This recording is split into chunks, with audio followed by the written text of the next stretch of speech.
السلام علیکم ویورز، میرا نام عطاء الرحمن اور آپ دیکھ رہے ہیں عطاء بخاری یوٹیوب چینل۔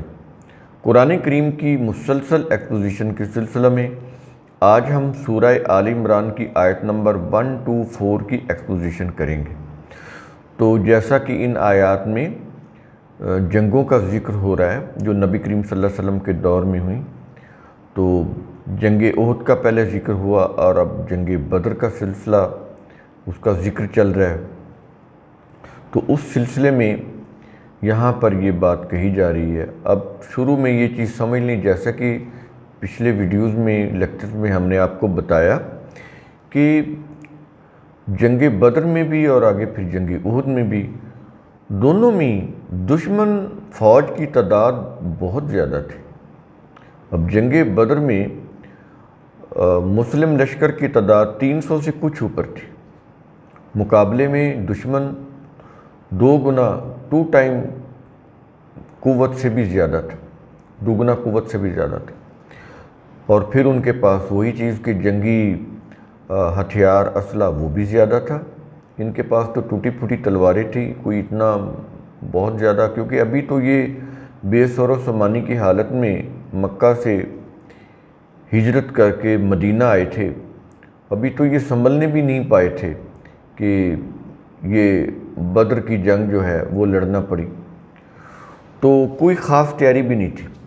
پھر جو انصار تھے، انصار بھی کوئی بہت زیادہ امیر نہیں تھے، وہ بھی ان کی زندگی بھی کافی تنگ تھی۔ یہودی چونکہ مدینہ میں آباد تھے، تو انہوں نے ان کو یوں کہہ لیں کہ اپنے مذہبی اعتبار سے بھی جکڑا ہوا تھا مدینہ کے لوگوں کو، اور وہ چونکہ سودی کاروبار کرتے تھے، جیوز ذمہ دار تھے، لوگوں کو ربا پر وہ پیسے دیتے تھے، تو ان کی معیشت کو بھی انہوں نے جکڑا ہوا تھا جیوز نے۔ تو انصار جو تھے یہ کوئی ایسا بہت زیادہ امیر بھی نہیں تھے، لیکن اسلام کا، ایمان کا جذبہ تھا کہ جس کی روح سے جو کچھ بھی ان سے بن پڑا، انہوں نے اخوت کے رشتہ میں اپنے مہاجر بھائیوں کے لیے سب کچھ کیا، جس کی مثال دنیا میں نہیں ملتی۔ یہ شروع میں چیزیں سمجھ لیں۔ تو اب یہاں پر بات یہ ہو رہی ہے کہ جب میدان بدر میں دونوں لشکر آمنے سامنے ہوئے اور مقابلے میں دشمن کی تعداد بہت زیادہ، اور یہ مٹھی بھر جماعت، چند لوگ، 300، مور دین 300، تو اب مقابلہ جو تھا اس میں تو یہ کوئی نسبت تناسب نہیں، دشمن بہت زیادہ طاقت میں۔ تو اب ایز اے سپہ سالار نبی کریم صلی اللہ علیہ وسلم نے اپنی فوج کا حوصلہ بڑھایا، ان کو ہمت دلائی، دلاسا دیا۔ تو کیا الفاظ ہیں، اور یہ یہاں پر یہ بھی سمجھ لیں، یہ نبی کریم صلی اللہ علیہ وسلم کے الفاظ کو اللہ نے یہاں پر بیان کیا ہے، جو نبی کریم صلی اللہ علیہ وسلم نے اپنی جماعت صحابہ کا حوصلہ بڑھانے کے لیے، ان کو ہمت دلانے کے لیے کہے، وہ کیا تھے؟ جو کچھ اللہ نے کہا وہ آگے آئے گا۔ ابھی نبی کریم صلی اللہ علیہ وسلم کی بات ہو رہی ہے، قرآن کریم نبی کریم صلی اللہ علیہ وسلم کی بات کو بیان کر رہا ہے۔ کیا؟ اذ تقول للمؤمنین، اے رسول، جنگ بدر کے موقع پر اپنے صحابہ کا حوصلہ بڑھانے کے لیے جب تو مومنین سے کہہ رہا تھا، اذ تقول للمؤمنین، جب تو مومنین کے لیے کہہ رہا تھا، ان سے کہہ رہا تھا، کیا؟ کیوں کہہ رہا تھا؟ جنگ بدر میں ان کا حوصلہ بڑھانے کے لیے، اپنی جماعت کا حوصلہ بڑھانے کے لیے کیا کہہ رہا تھا؟ اب یہ جو کچھ قرآن کہے گا یہ نبی کریم صلی اللہ علیہ وسلم کا قول ہے، ان کی بات ہے جو انہوں نے اپنی جماعت کا حوصلہ بڑھانے کے لیے کہی۔ کیا نبی نے کن الفاظ سے ان کا حوصلہ بڑھایا؟ اَلَن یکفیکم، کیا ہرگز نہیں کافی ہوگا تمہیں؟ اَلَن یکفیکم، کیا ہرگز تمہیں کافی نہیں ہوگا؟ کیا کافی نہیں ہوگا؟ ان یمدکم ربکم، یہ کہ تمہارا رب تمہاری مدد کرے. یہ نبی کریم صلی اللہ علیہ وسلم کہہ رہے تھے اپنے صحابہ سے، وہ ان کی جو سپاہ تھی ان سے کہہ رہے تھے، یہ کہ تمہارا رب تمہاری مدد کرے. کیسے؟ آگے نبی نے کیا کہا ان سے؟ بِثَلَاثَةِ آلَافٍ مِّنَ الْمَلَائِكَةِ مُنزِلِينَ، نازل کیے گئے 3000 ملائکہ کے ساتھ. نازل کیے گئے، منزلین نازل کیے گئے. بِثَلَاثَةِ آلَافٍ مِّنَ الْمَلَائِكَةِ، ملائکہ میں سے 3000 جو ملائکہ ہیں نازل کیے گئے، ان سے تمہاری مدد کرے. کیا یہ تمہارے لیے کافی نہیں ہے؟ اب یہ چیز ذہن میں رکھیں کہ میدان جنگ میں، بدر کے میدان میں 300، جیسے ہسٹری بتاتی 313، 300 سے کچھ اوپر، اور مقابلے میں بہت زیادہ بڑا لشکر. ان کو تسلی دی جا رہی ہے دشمن کے لشکر کے حساب سے ہی دی جا رہی ہے.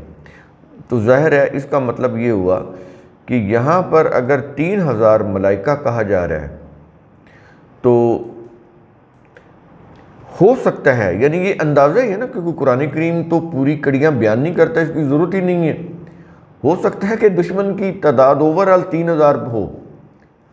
اس کا ایک نفسیاتی جو اثر پڑ رہا تھا لشکر کے اوپر، نبی کریم صلی اللہ علیہ وسلم کے لشکر پر، اس کو نفسیاتی طور پر زائل کرنے کے لیے، اس اثر کو زائل کرنے کے لیے تو یہ 3000 کا ہنسا بولا گیا ہو. یہ ہو سکتا ہے، پاسبل ہے. 3000 کا لشکر وہ آیا ہو. ہسٹری کیا کہہ رہی ہے؟ وہ قطعی نہیں ہے، ڈیفینٹ نہیں ہے، حتمی نہیں ہے، یقینی نہیں ہے.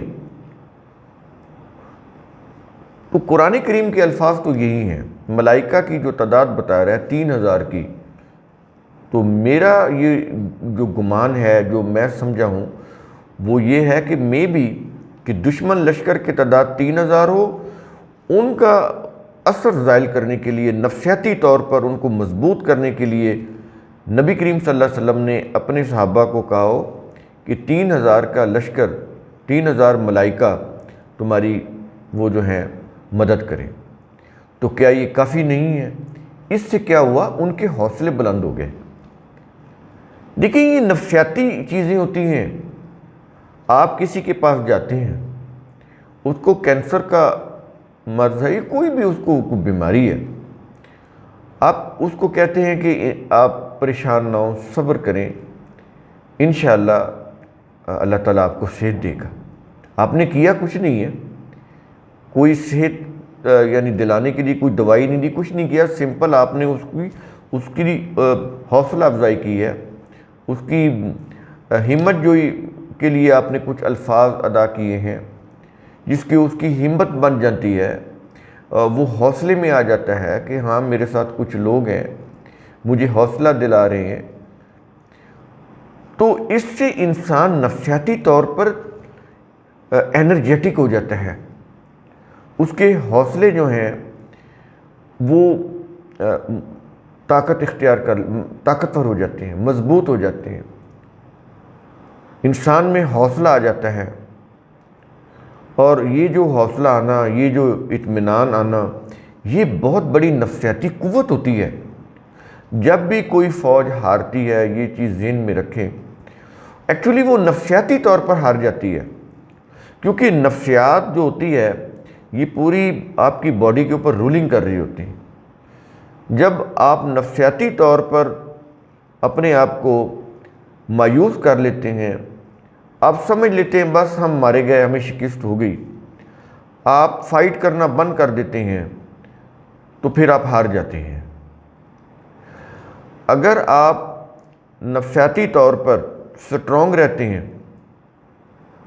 پیسیمسٹ نہیں ہوتے، آپٹیمسٹ رہتے ہیں، اور پورے جذبے اور توانائی کے ساتھ، پورے اطمینان کے ساتھ اپنی قوتیں جمع کر کے آپ فائٹ کرتے ہیں، تو آپ جیت جاتے ہیں. یہ کوئی بھی کسی کھلاڑی سے آپ پوچھ لیں، جو پلیئر ہو یا جو لوگ ایسے کام کرتے ہیں جس میں مشکل ٹاسک ہوتے ہیں، جس میں نفسیاتی طور پر ان کو بڑے حوصلے کی ضرورت ہوتی ہے، کیونکہ یہاں پر جنگ کی بات کی جا رہی ہے، تو جنگیں حوصلے سے لڑی جاتی ہیں۔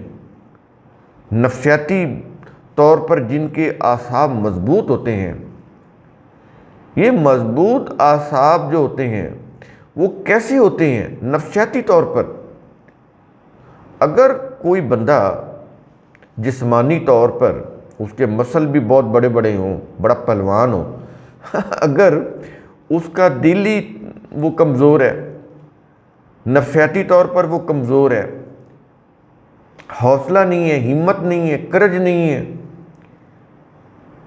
ڈس اپوائنٹڈ ہے، پیسیمسٹ ہے، وہ جنگ لڑ ہی نہیں سکتا۔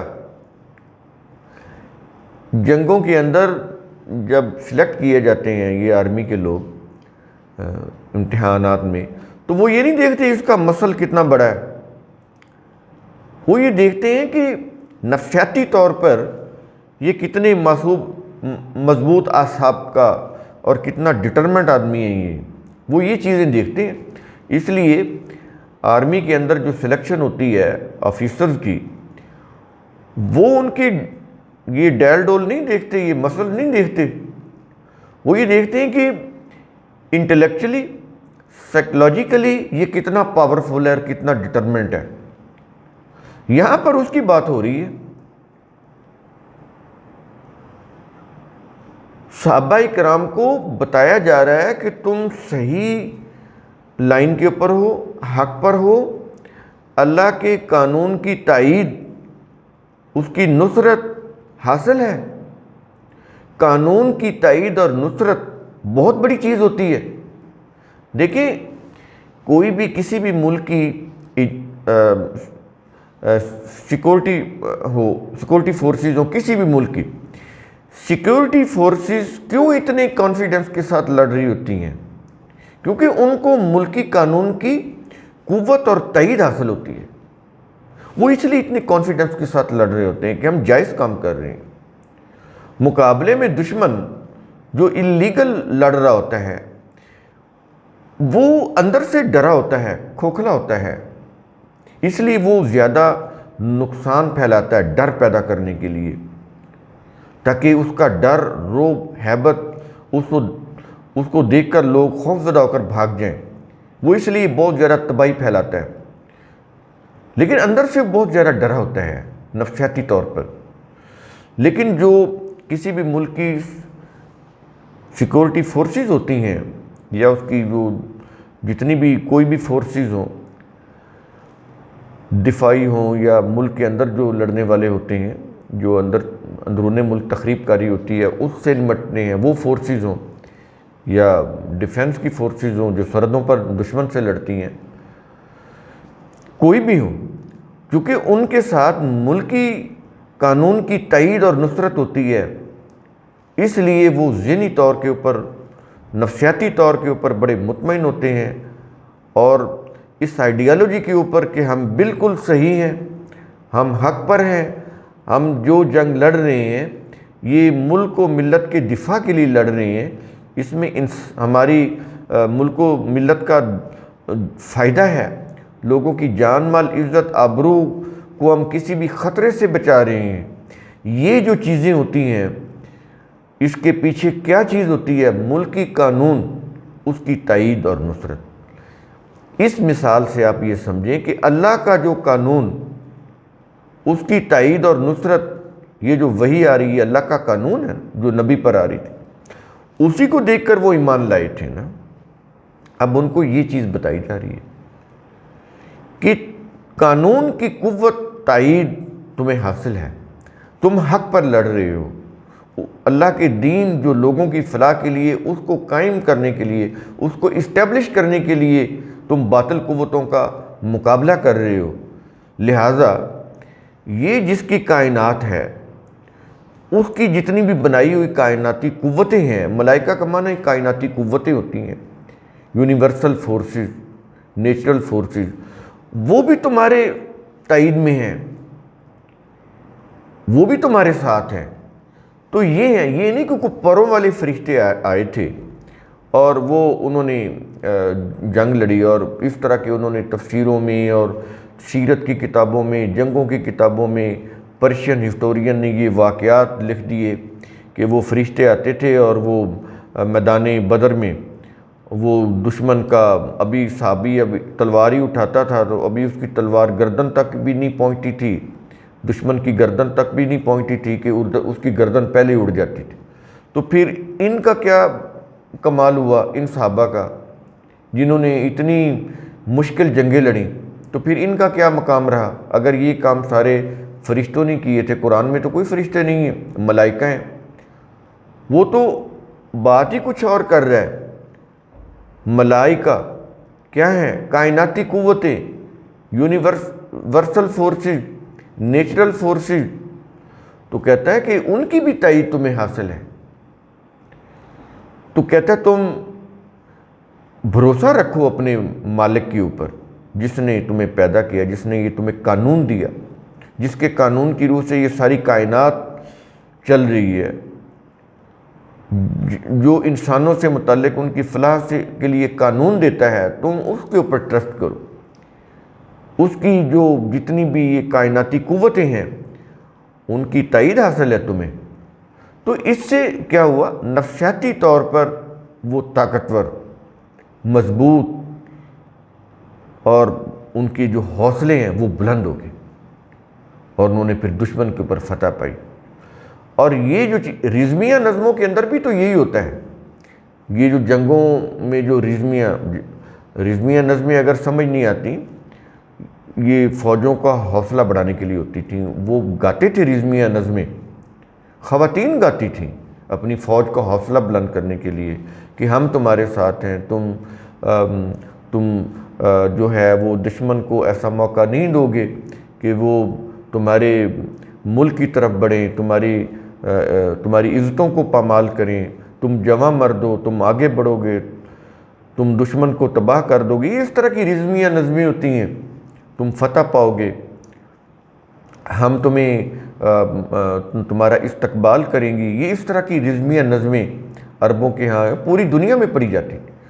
تو آج یہ دیکھیں جیسے وہ جنگ ہوتی تھی، جیسے 65 کی یا 71 کی جنگ ہوئی، تو اس میں ملی نغمے، تو وہ واقعی اس میں وہ جو آپ وہ سنیں جو ترانے ہیں، ملی نغمے یا ترانے جو جنگوں کے موقع کے اوپر گائے جاتے ہیں، تو وہ واقعی اگر آپ اس کو سنیں تو وہ آنکھوں میں آنسو آ جاتے ہیں۔ بعض تو اتنے پر اثر ہوتے ہیں، اس سے جذبہ جو ہے وہ ابھرتا ہے، جذبات کو ابھارتے ہیں وہ نغمے۔ تو یہ الفاظ کے اندر بڑے اثرات ہوتے ہیں۔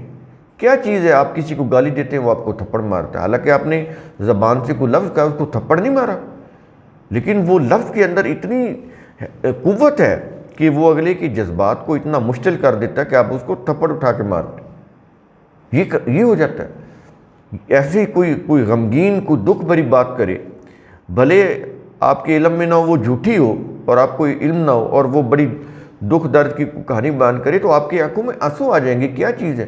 الفاظ کے اثرات۔ یہاں پر الفاظ کے اثرات کی بات ہو رہی ہے،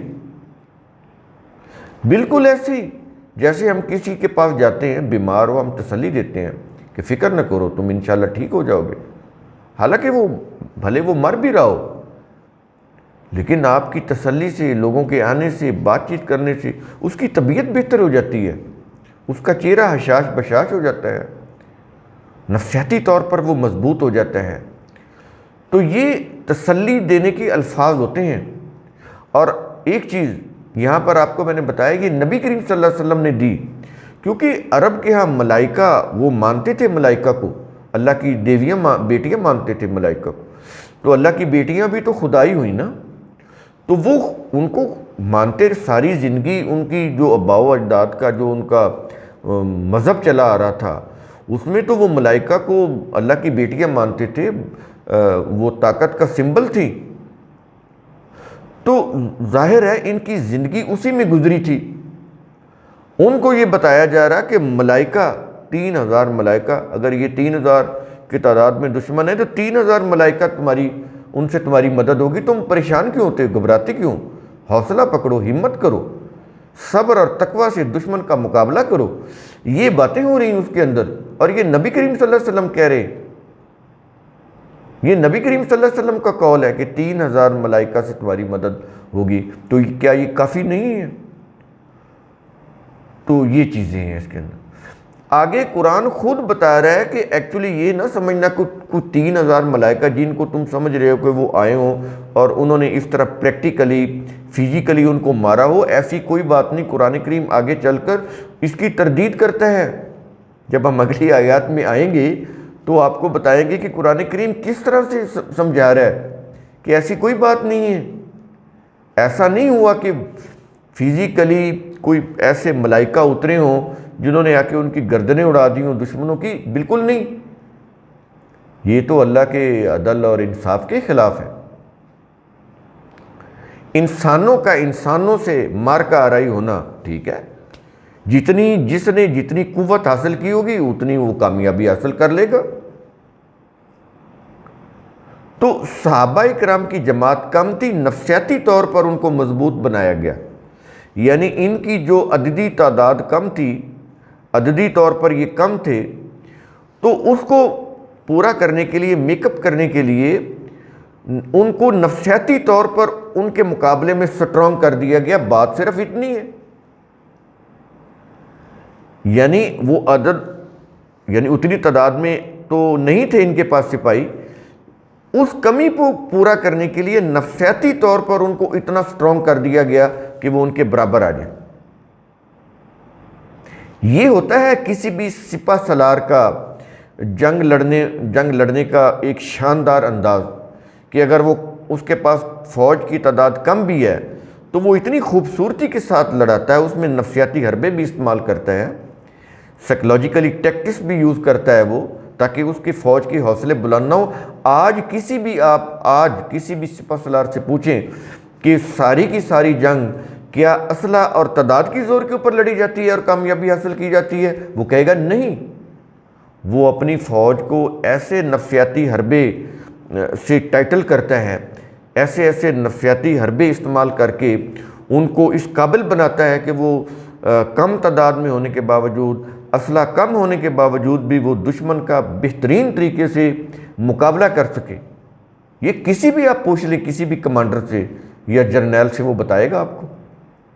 تو نبی کریم صلی اللہ علیہ وسلم کمانڈر تھے، جرنیل تھے، سپہ سالار تھے میدان بدر میں، تمام جنگوں میں، تو انہوں نے بھی نفسیاتی طور پر ان کے حوصلے بلند کیے تھے، اور واقعی پھر یہ ترتیب جو تھی وہ بڑی کارآمد ہوئی، کیونکہ وہ اس سے پہلے ملائکہ کا کانسیپٹ ان کے ذہنوں میں تھا۔ وہ قرآن نے جو کنسیپٹ دیا وہ اللہ کی بیٹیوں والا تو نہیں تھا، وہ تو کائناتی قوتوں کا کنسیپٹ ہے جو قرآن نے دیا، لیکن وہ اس میں قوت کا عنصر تو آ جاتا ہے نا۔ بھلے وہ بیٹیاں مانتے تھے، قرآن کہتا ہے نہیں یہ کائناتی قوتیں ہیں تو قوتیں، تو ان کی روح سے انہوں نے کہا کہ نبی کہہ رہا ہے، ہمیں تسلی دے رہا ہے، لہٰذا ہمیں پریشان ہونے کی کیا ضرورت ہے، جس کے اوپر اللہ کا قانون آ رہا ہے وہی آ رہی۔ تو اس سے وہ پھر نفسیاتی طور پر بہت مضبوط ہو گئے، اور انہوں نے پھر پوری شدت کے ساتھ، پوری طاقت کے ساتھ، پورے اللہ کے اوپر بھروسہ کر کے، توکل کر کے جنگ لڑی، اور وہ کامیاب ہو گئے۔ تو قرآن کریم کا اصول ثم تتفکروا، اس کی روح سے آپ خود بھی سوچا کریں، سمجھا کریں، غور و فکر کیا کریں۔ شکریہ۔